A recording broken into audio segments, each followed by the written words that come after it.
Hãy làm cho cuộc đời mình nhiều hạnh phúc.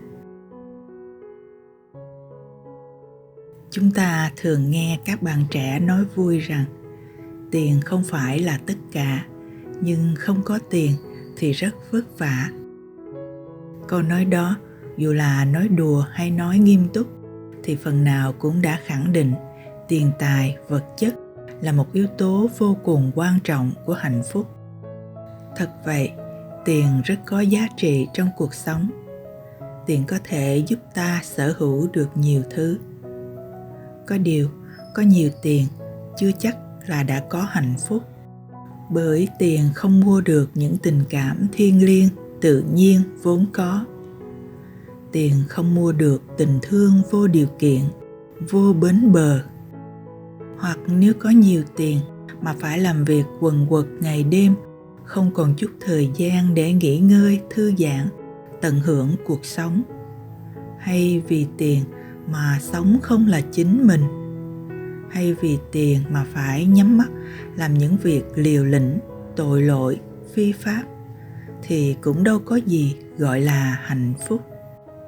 Một khi những nhu cầu cơ bản đã có đủ và bản thân biết đủ, thì dù có nhiều tiền hơn cũng sẽ không có nhiều hạnh phúc hơn. Thực tế cuộc sống đã chứng minh, hạnh phúc thật sự không đến từ tiền bạc hay của cải vật chất, mà nó đến từ bên trong nội tâm của con người. Một người hạnh phúc luôn có những thói quen tốt, đức tính tốt, sống tự tại và duy trì một lối suy nghĩ tích cực về mọi thứ trong cuộc sống. Đặc biệt, họ có được 6 điều tuyệt vời dưới đây. Thứ nhất, sống đơn giản. Sống đơn giản là một loại thông minh, nhưng không phải ai cũng biết. Sống đơn giản, trước tiên là đơn giản mọi thứ, ít nhu cầu, ít mong muốn. Các mối quan hệ xã hội vô bổ, không cần phải có. Bạn bè cũng không cần quá nhiều, chỉ cần 2 đến 3 người bạn tâm giao là đủ. Ăn uống thì chỉ cần 3 bữa ăn đơn sơ và lành mạnh mỗi ngày. Còn thời gian là dành để làm những việc mình yêu thích, những việc có ý nghĩa cho bản thân, gia đình và xã hội. Tránh xa các thông tin ảo, những chuyện rối ren gây nhiễu loạn tinh thần. Không để tâm trí mình bị ảnh hưởng bởi những lời nói hay việc làm của người khác. Chuyên tâm làm những điều hữu ích để cải thiện bản thân mỗi ngày, chẳng hạn như đọc sách, viết tùy bút hay học hỏi một ngoại ngữ mới. Cố gắng rèn luyện, tu dưỡng tâm tính, sống thiện lương, giữ ít nhất là 5 giới cơ bản của đạo Phật. Một người sống bình dị, có tâm hồn trong sạch thanh cao, đơn giản hóa mọi việc, thì sẽ dễ có được những niềm hạnh phúc thật sự. Thứ hai, có ước mơ lớn. Người có ước mơ lớn thì tâm trí sẽ luôn ở trong trạng thái tập trung và tích cực suy nghĩ làm việc. Đặt ra cho mình một ước mơ lớn, chắc chắn là ta cũng phải có kế hoạch chi tiết, có lộ trình, mốc thời gian cụ thể để đạt được nó. Và trong quá trình phấn đấu thực hiện để đạt được ước mơ lớn ấy, ta sẽ phải sử dụng hết năng lực của bản thân, tìm mọi cách để vượt qua những khó khăn thử thách. Từ đó ta sẽ cảm nhận được niềm vui của việc sống với ước mơ. Cuộc đời này ngắn ngủi lắm, không nên lãng phí bất cứ phút giây nào cho những thứ vô bổ tầm phào. Muốn hạnh phúc, ta phải tập trung dành thời gian làm những việc có ý nghĩa, đặt ra những mục tiêu, ước mơ cao cả và quyết tâm để đạt được nó. Thứ ba, không so sánh mình với người khác.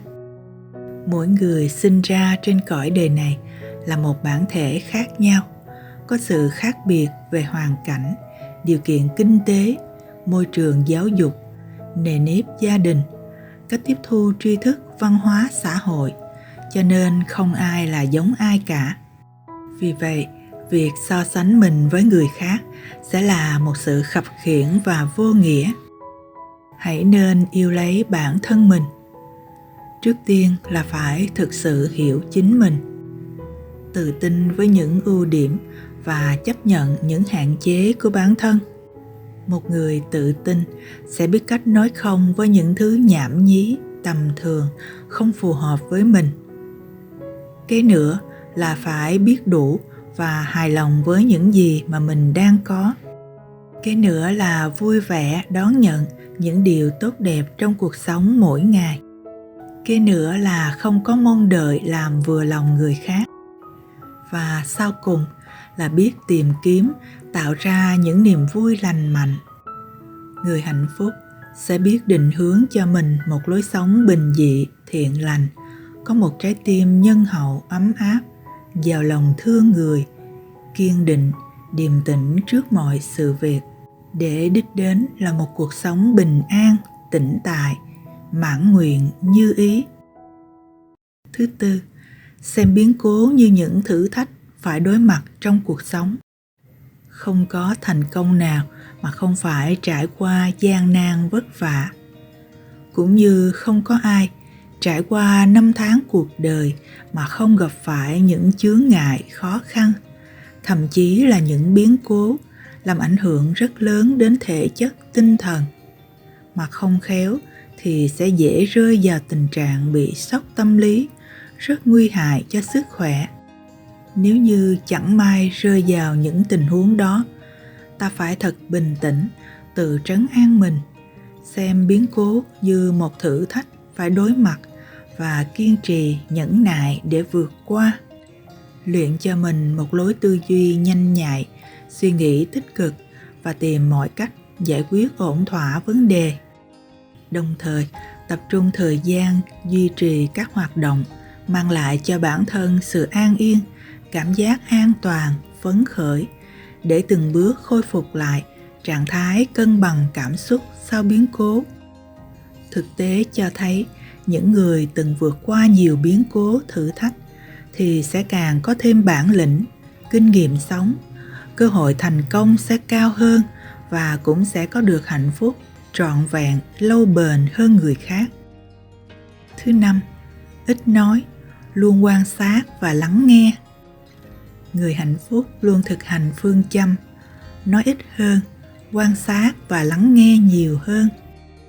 Nói ít là biểu hiện của một người cẩn trọng, suy nghĩ sâu sắc và có sự tu dưỡng bản thân. Bởi nói nhiều đôi khi là nói ra những câu nói dư thừa, thiếu tế nhị hay những từ ngữ phản cảm làm tổn thương người đối diện. Trầm trọng hơn, có thể gây ra những rắc rối, tai họa, phiền toái cho chính mình. Làm người không cần phải nói quá nhiều, mà cần không làm sai lời mình đã nói. Luôn thực hiện đúng lời nói đã thốt ra. Lời nói phải luôn đi đôi với việc làm tốt đẹp. Còn quan sát và lắng nghe giúp cho tâm trí của ta cởi mở, tư duy trí tuệ cũng được rộng mở hơn. Một người ít nói, biết quan sát và lắng nghe thì cuộc sống sẽ bình lặng, nhẹ nhàng hơn và cũng sẽ dễ có được nhiều niềm vui và hạnh phúc. Thứ sáu, biết chấp nhận những gì không thể thay đổi. Để có được hạnh phúc, ta phải biết chấp nhận hết những đau khổ, mất mát, tổn thương, bởi do yêu lỡ, thương lầm hay đặt niềm tin không đúng chỗ. Yêu lỡ tạo ra những nỗi buồn bã, xót xa vì những cuộc tình lỡ làng, dang dở, không thành đôi, không đi đến kết cuộc đẹp. Còn thương lầm là thương không đúng người cần phải thương, thương nhầm kẻ phản trắc. Bởi do ta nhìn lầm người, không thấu rõ được bản tính và lòng dạ của họ. Chẳng hạn như mình là người hiền thiện, ngay thẳng, mà thương lầm phải một người lọc lừa, gian xảo. Hay mình là tuýp người chung thủy, chân thành, mà động lòng trắc ẩn, rồi thương phải một kẻ trăng qua, dối trá, sống một mặt hai lòng. Còn đặt niềm tin không đúng chỗ là khi ta đặt lòng tin của mình không đúng người, không đúng đối tượng. Bởi chung quy cũng là do ta lầm người. Ta cứ tưởng họ thánh thiện, tốt đẹp, hóa ra họ chỉ là một kẻ phàm phu tầm thường. Ta dành hết mọi sự yêu quý, sẵn sàng hy sinh tất cả cho họ, nhưng cuối cùng mới vỡ lẽ ra họ là một người không xứng đáng. Tất cả những điều đó nếu đã xảy ra, đã từng làm ta đau đớn, mất mát, tổn thương thì cũng đã xảy ra rồi, không thể nào thay đổi được. Chấp nhận được những thứ không thể thay đổi, tâm trí ta sẽ khuây khỏa, bớt trĩu nặng. Nỗi đau trong tim sẽ dần được xoa dịu, từ từ sẽ tìm thấy lại được niềm vui, hạnh phúc và sự bình an trong tâm hồn. Một người hạnh phúc thật sự sẽ luôn cảm thấy hạnh phúc cho dù có bất cứ điều gì xảy ra với họ. Và một người hạnh phúc thật sự cũng sẽ luôn biết chủ động làm cho cuộc đời mình có được hạnh phúc, chứ không phải là trông chờ vào một ai đó hay một vị thần thánh nào đó ban phát cho mình.